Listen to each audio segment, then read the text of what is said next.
Gemuruh ledakan terus terdengar di wilayah Chasiv. Kepulan asap tebal juga nyaris memenuhi seluruh wilayah perkotaan ini. Terbukti dalam sebuah rekaman yang ramai beredar di media sosial Telegram pada Jumat 24 Mei 2024. Pertarungan sengit antara Rusia dan Ukraina terus berlanjut. Kali ini, pasukan terjun payung Rusia melancarkan aksinya di pinggiran timur distrik Mikronovi di Chasiv dan secara bertahap mulai merebut benteng musuh.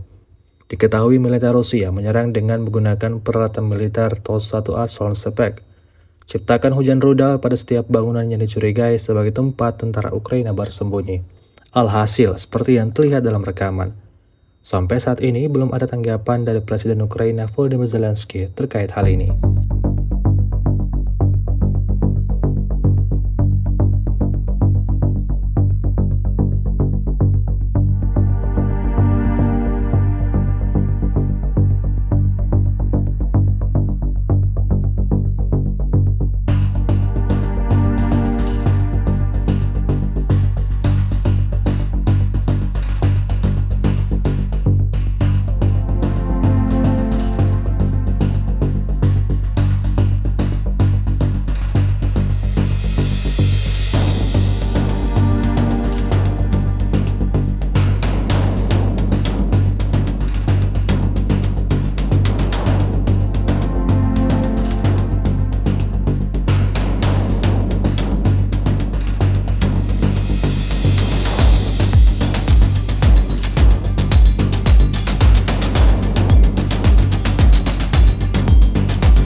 Download Tribun X sekarang, menghadirkan lokal menjadi Indonesia.